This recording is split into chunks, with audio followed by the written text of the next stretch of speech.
Hi folks, I'm Jason and this is my daily vlog called Living with CMT. I hope you enjoy. Evening folks, it's Thursday evening and it's 7 o'clock. Sound like a radio presenter. Anyway, today's been a strange kind of day.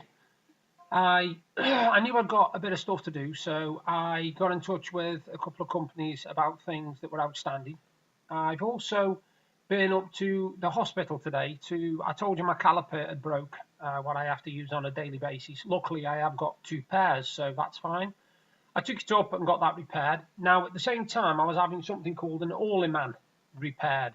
Now what that is, basically it's a thing that wraps around your leg and it's got like a metal hook on it, or the metal hook attaches to something in your shoe and it holds your foot straight so that your foot doesn't drop. Right, no problem. They told me I shouldn't have been using that because that was only a temporary measure until I had my calipers. I've now got to be on my calipers permanently when I go out. Luckily not round the house.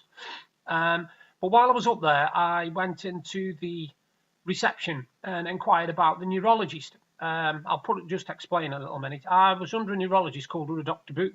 Boothman, and I used to see him a couple of times a year, or once a year, depending on when he could see me. Now, last February, I got an appointment through to say I've got an appointment in June. So I thought nothing of it. And about 4 weeks later said it had been moved from June to March. It was early.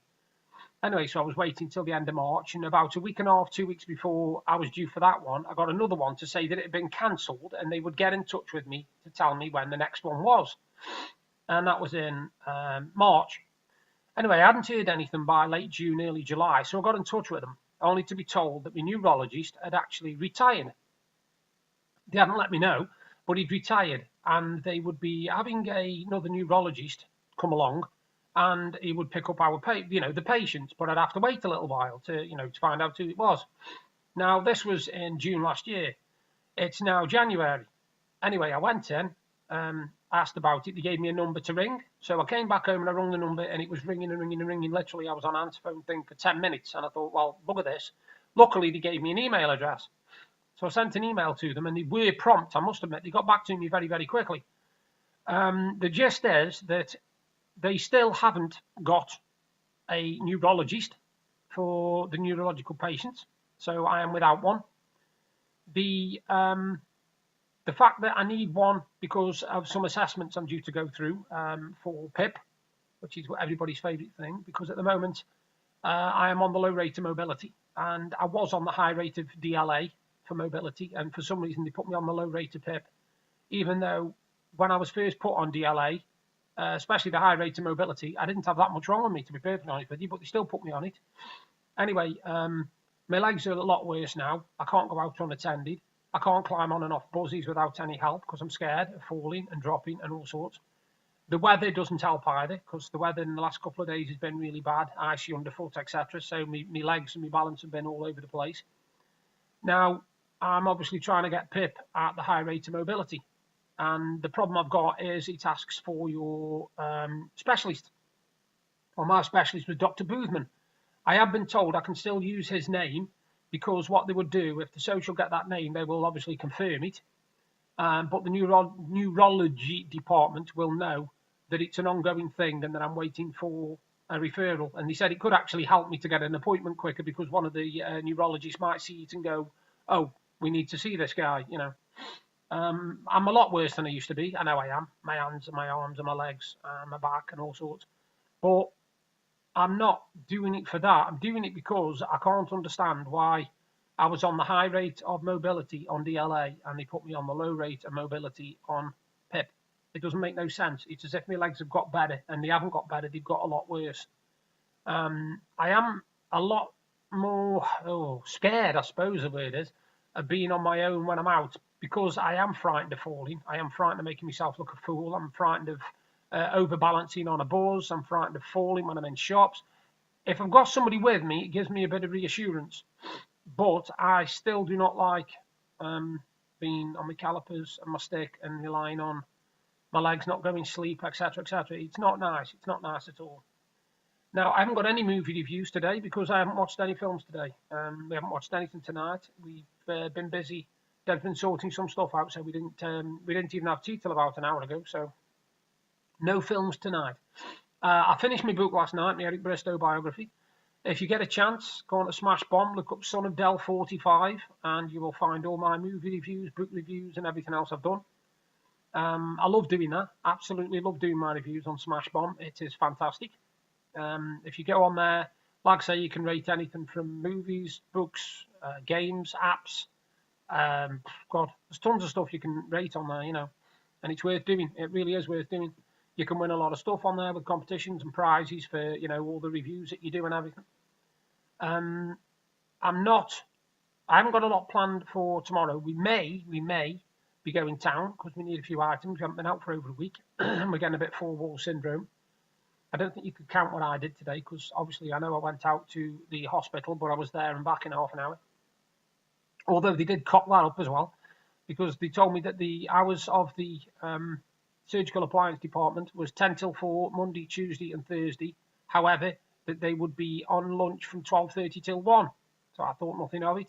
We left here about 10 past 1, got down there for 1:15 because it's only 5 minutes down the road in a car, only to find out that the actual lunch hour was 12:30 till 1:30. So we had to sit around and wait around for another 15 minutes before I finally got seen. Most of the stuff today, to be honest, I want to say is about the news. I know that there's been quite a lot today. Alex Salmond, the Scottish, former Scottish minister, First Minister, he's facing a total of 14 charges of attempted rape. And he's denied all knowledge and all this sort of stuff. And I can't believe how somebody can deny 14 charges. I don't know how that works. If it had been 1 or 2, I could think fair enough. There might be a bit more to it. But 14 charges, that's a lot of bloody charges for somebody who says he don't know what it's all about. The other thing is obviously now Emiliano Sala, the footballer. I feared the worst, and I think the worst has definitely happened. There's no way he could survive for 48 hours or 72 hours, whatever it is, in the sea. It's impossible. I'm sorry, but I would say now that's a lost cause, which is a shame. Like I said, he had a good future, but it was never meant to be. This is another thing what cracks me up when I'm sorry, this is nothing against religious people. I've got nothing against them, but when people say that there's a God there and he's looking down on us and he's doing this and he's doing that for us, we should be praising every day and all this. That guy had just had the chance to start his life anew in England with a new football team. He was looking forward to it. He just signed the paperwork. He went back to France to say goodbye to his teammates, and his plane's crashed on the way back over here, and he's died. 99% certain he's died, and people still go on about God and oh, he looks after people and all this kind of stuff. I'm sorry, that's one of the reasons I don't believe it. I don't believe it for a minute. I'm sorry, but it's just me. Another thing I saw was a clever thing by Iceland. Iceland last year said that they would remove lots and lots of products with palm oil in, because they were their own label products and they got palm oil in them. And they said that they do it. Now, they pulled a fast one, actually. They've done it very clever. They haven't pulled the products that were their own label. What they've done, they've removed own label from the box. So it now doesn't say it's Iceland's own label. They've still got palm oil in them, but they've done it clever, and now nobody can say that they're Iceland's own make, even though they're still selling them, see. They pulled a fast one there. A very clever fast one, but they pulled a fast one there. The other thing I was reading about, where I can find it, is where's it gone? It's on the news page, I know it is. Yeah, about some artwork of Hitler's. Now, obviously, Hitler, take it or leave it, he was either a great dictator, a great leader, or a loon, and it's a cross between the three. And apparently, some of his watercolours, because he was a bit of a painter, he was a good painter by all accounts, have been auctioned in Berlin. The only trouble is, his paintings are of no artistic value at all. They like, well, nothing really. But I've got a feeling that fans of his will still buy him, because it's like anything. If you find a killer, somebody who's a murderer, and some of his stuff either gets up for auction or gets bought or gets on sale or something, somebody will buy it. They'll either have a fascination with killers, they'll either have a fascination with the person himself, man, woman, whatever, who's done all the killings, but the stuff will sell, and it's quite sad, really. I was also reading yesterday, I can't remember if I mentioned this yesterday or not, years ago in Britain, because obviously if you're American you might not know this, there was a young boy, I think he was 5 years old, and he was killed by two lads, two boys, and he was called Jamie Bulger. And it was horrific, and the lads were basically sent to prison, but they were given new identities and allowed to live new lives, etc., etc., because that's what we do over here, because we're soft as muck. Anyway, it turns out a film has been made about the murder and about these two lads. And at no point was the little boy who died, well, I can't say died, he was murdered. There's no evidence that his mother was actually asked for permission for this film.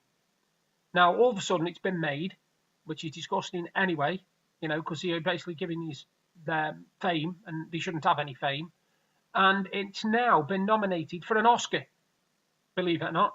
This is a film about two sick lads who murdered an innocent 5-year-old boy, and they're still living off it to this day. They were given new identities and allowed to have new lives. What? I can't work out our justice system. I think it's demented, completely demented. If I'm sorry, but if somebody has killed somebody and they have done the crime, then they either serve the time or they accept what they've done and basically face up to it. They don't hide away and get given new identities so they can live their lives somewhere nice and sunny. It's absolute garbage.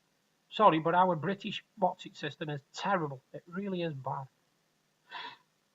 Anyway, I don't think there's anything else I've got to talk about today. I think I'm about done.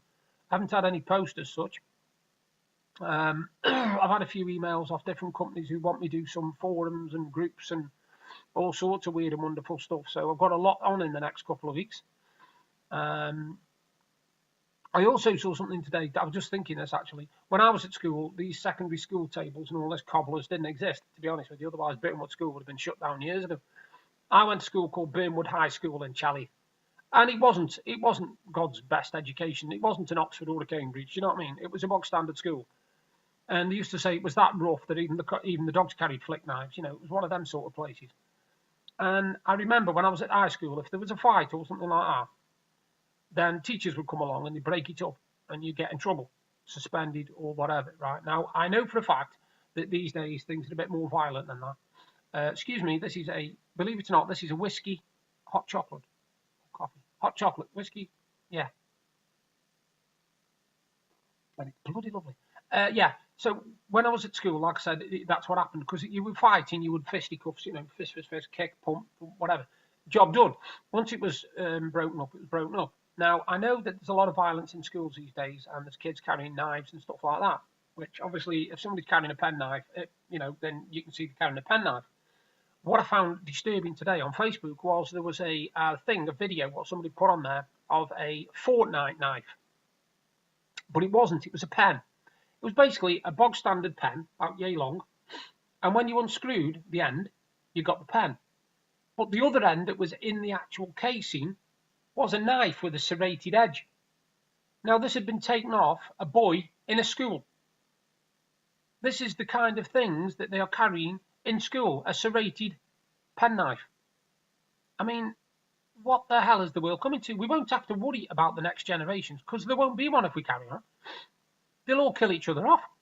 We'll all be sitting there in the 60s and 70s, me in about 20 years' time, going, hang on, there's no kids left. They've all killed each other.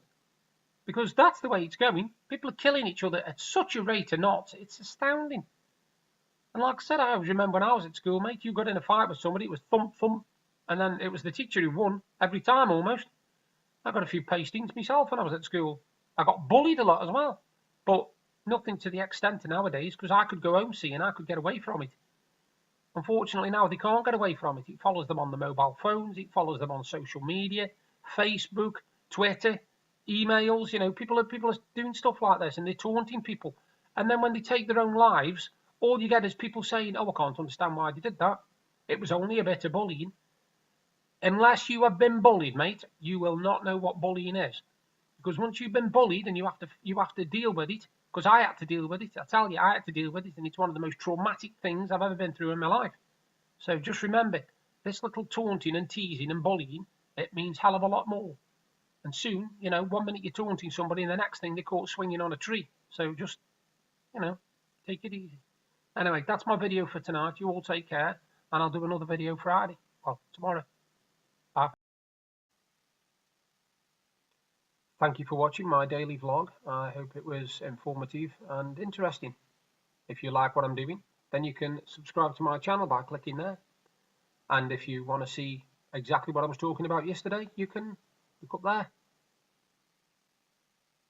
Bye for now.